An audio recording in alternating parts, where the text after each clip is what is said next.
Alright folks, this is the Besides the Norm podcast. We've done something quite special today, man. Relatively special.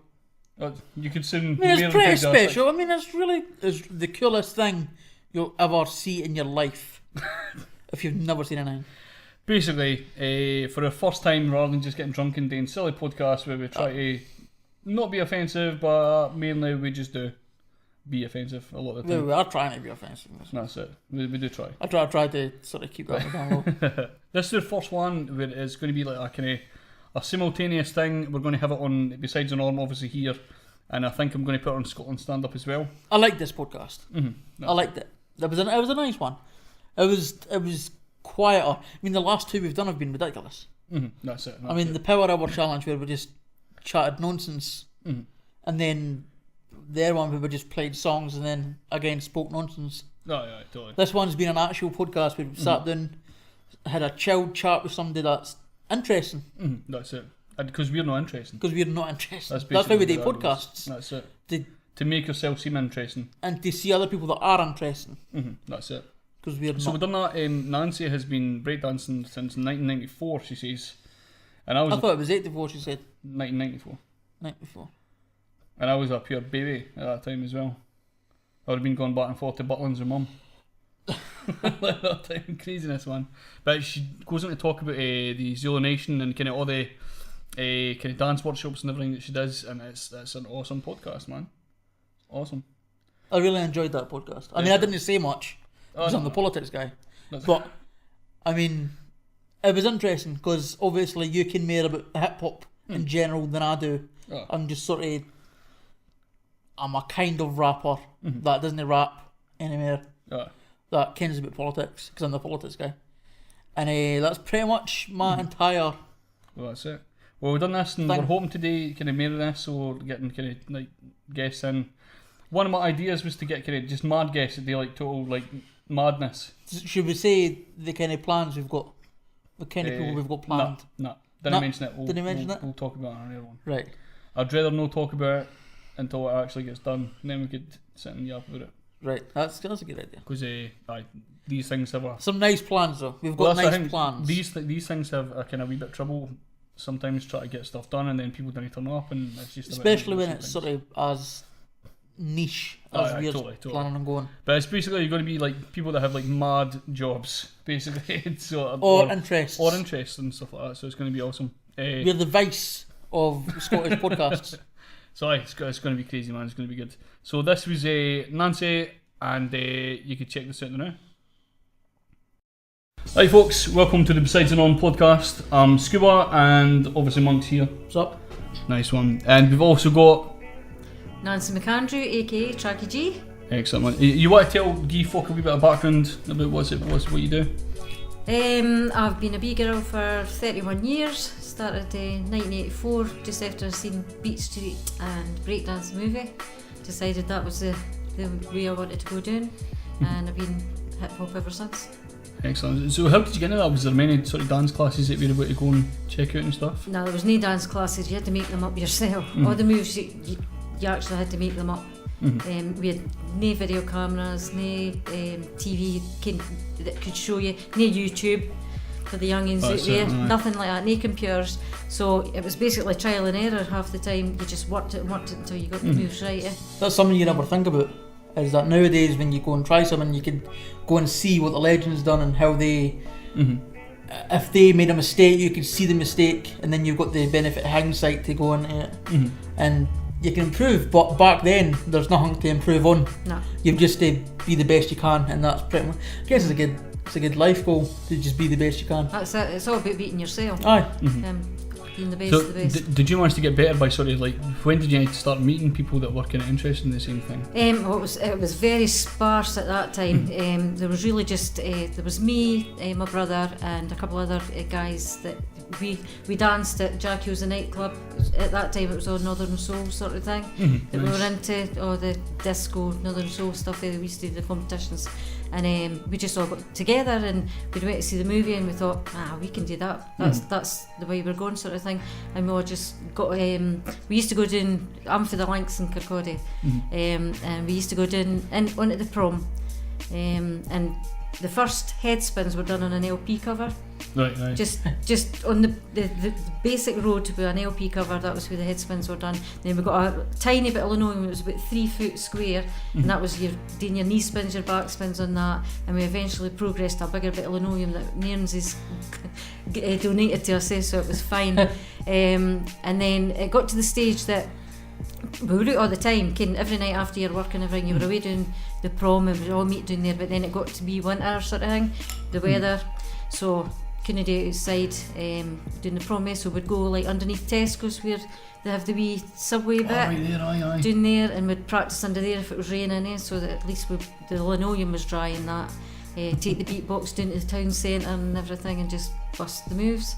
Crazy, just that sort of thing, that's how we started. Oh, I'm gutted I never get to see that kind of stuff. Well, that's the thing, but when we first started getting into hip hop at that time, it was it probably would have been just after 2000.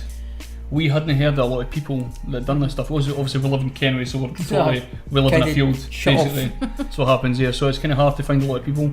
But I have been hearing since then that down Kirkcaldy there's a lot of people that are kind of into hip hop, and like we've got DJs like Lloyd and Lyle and stuff like that. That's DJ Alloy, Versatile, Dodd Muirhead. That's all the kind of people that are kind of joined together in this circle.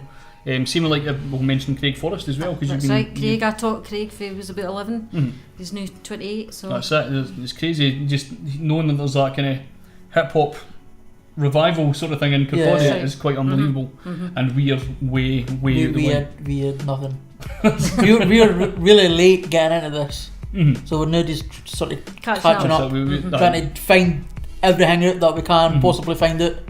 So we're a bit behind, but we'll get there. 10-15 years later we're actually starting to catch up on it. Aye, that's fair enough. It's crazy, like. So would you say it was about that time you started to get involved with the Zulu Nation? No, the way after that. Aye, that didn't come to. I didn't get involved with the Zulu Nation until about 2010, right. Because we were kind of way the way things sort of thing. And I'd got asked by one of the guys through in Glasgow, James Holloway, if I would be interested in joining the Zulu Nation and that. And you have to go through initiation and that, and you get like the Green Book, which is like our Bible, which is tells you what you should be following. You know, it's all about community and thinking and peace, love and unity. Again, are you allowed to talk about the initiation, or is that kind of kept secret? No, so that was going to be my next question. No. So what that's madness, man, just being involved in that. So who you met sort of so far based in Scotland that are involved in this as well? In the Zulu Nation? There's only 3 of us at the moment in the Zulu Nation. That's Deg, James Holloway and myself. It's very, very new in Scotland, and we're just starting to build it up. We're looking for new recruits, so it's just going to take time, but it's all about paying it back to the community, you know, looking after each other and things like that, and just basically being good citizens. I like that. So what kind of things would you be looking for certain people to join? What sort of things you'd be? People who are, you know, want to be involved in the community, want to pay things back or pay it forward, as you say, that sort of thing. We go out and raise money for charities, do things for the food banks, all that sort of thing. Nice. It's just what I'm saying, just about paying it back to the community.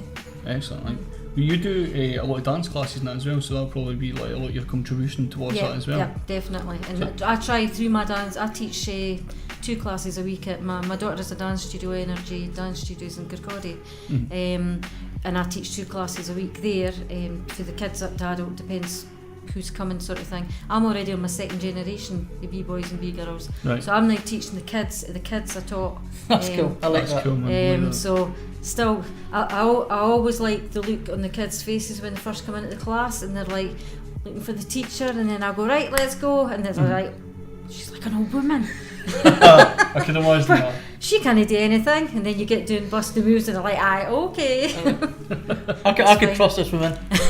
She's good. But, yeah, it's good. So it's just so interesting, and the fact that I've been through all these years of watching these kids grow up into they're now parents of their own kids, and it just makes me really proud to be that I've been part of their life. You know, to make them just kind of mould them into the people that they've become. Are there any young gems you're looking forward to seeing in the future? Sorry? Any young gems that you Coming up? Aye. Oh, there's a lot of really, and not even just with my classes, I mean, you see them all over it. We go to UDO competitions, dance competitions and things like that, and the kids that are coming even out through the dance school is just amazing, like, just they're pure talent, and it's different nowadays because they've got so much stuff that they can do to help them, like what you're saying, put on YouTube, right? Oh, I want to learn a windmill. I mean, we had to learn it step by step, bruise by bruise. Aye. You always knew you'd got it right when it didn't hurt. That's how you always knew you got the move when it didn't hurt. As I say, we didn't have what they have nowadays. So the standard that they're at, when we were as good as we were never even near the standard of what they were, because they have so much opportunity to learn so much more than what we had, Ken. And that's brilliant. That's what you want. Everyone needs to progress. Definitely. Did you get a big influx of people coming into sort of dance studios and that due to Britain's Got Talent sort of had that thing, they had like the big dance crews and everything come on? Yeah, they did. I know my daughter's dance studio did take up a lot more students through that because it opened everything up. I was on how I got in there. I was on Got to Dance season 3 with Ashley Banjo and Kimberly Wyatt and Adam Garcia and that. Was this on the Sky One? Sky One, that was it, actually. That was a story in itself. Talk about it, let's go. Let's talk about I had went through to the auditions with my daughter as support because her crew had got through into the auditions, so I went through to give them the moral support and things like that, and that was, I wasn't doing anything. But on asking her about how she got into the breaking and the hip hop and things like that, she said my mum and dad both break dance, they were in a crew, and that's all she's known is dancing through her life sort of thing. And she goes, that's my mum over there, so they had asked if I was auditioning, and I was like, she was like, no, she's not auditioning at all. So the next thing I know is the producer's over me and he's going, come on, you have to dance, you have to audition. And I'm like, no, I'm no auditioning, this is my daughter's time, this is for them, I'm only here to support them sort of thing. So over the course of about 3 hours, they just went on and on and on. They kept coming up to me, come on, just a wee bit sort of thing. Because that's a good thing as well, because they could add this kind of like, oh, this is the mum and stuff. That's right. Add that element to get your viewers. That's what they actually ended up doing. So in the end, they had the other people that were auditioning going, come on, Nancy, do it, sort of thing. And I was like, right, okay, fine, right, I'll throw you in, that's it. So I had, this is where it gets nitty-gritty. Right. I wasn't dressed to dance, sort of thing, so I had to go and borrow a sports bra, right? Because us ladies have to look after ourselves when we're dancing. Some men. Sort of thing, or some men. So, and I had no music to dance to, so I had to pick a random tune on somebody's phone, sort of thing. So, went in and just bust the move, sort of thing. And then they decided to interview me after it. Right. Now I hadn't danced for 6 weeks because, or more than 6 weeks, because I hadn't been well. Right. So I'm trying to talk and breathe at the same time. So it wasn't a good thing. It was like that's all they got out of me for a good majority of the thing. See, that's so, TV is so gimmicky, but in that scenario I totally would have done the same thing. Because it does also do the because it's not just it's cool as well. I like it. It's cool. They do that at the Olympics as well. Once the races are finished, they get these kind of heavy breathing dudes that have just finished the race. It's like, why did you bother interviewing them there? You've got all day to do that. That's right. Well, they didn't. They left it to the last minute. So to cut a long story short, through a lot of things that happened over the thing, me and my daughter got picked, or me and my daughter's crew rather got picked to go on, and they kind of based it against a mother-daughter thing. Right. A wee bit interesting thing through it, and they had us on the Got to Dance thing. They had us. The scenario was they played 8 Mile soundtrack. Oh Christ! So right, came there on you me. go. So it was right, battle, Ken. Which it wasn't nothing like that. Wasn't what it was about, sort of thing. It was just supporting for each other and sort of thing. My daughter was glad that Ken had got through, and so just looked forward to the experience together, sort of thing. And it ended up that it was Davina McCall that was cool. And she was great girl. we had her doing a freeze and everything. And I shouldn't say this on the podcast, but she had a lovely peach thong that was shown. Nice. Nice. Exclusive. So, Exclusive. Yes. so down to earth, totally down to earth.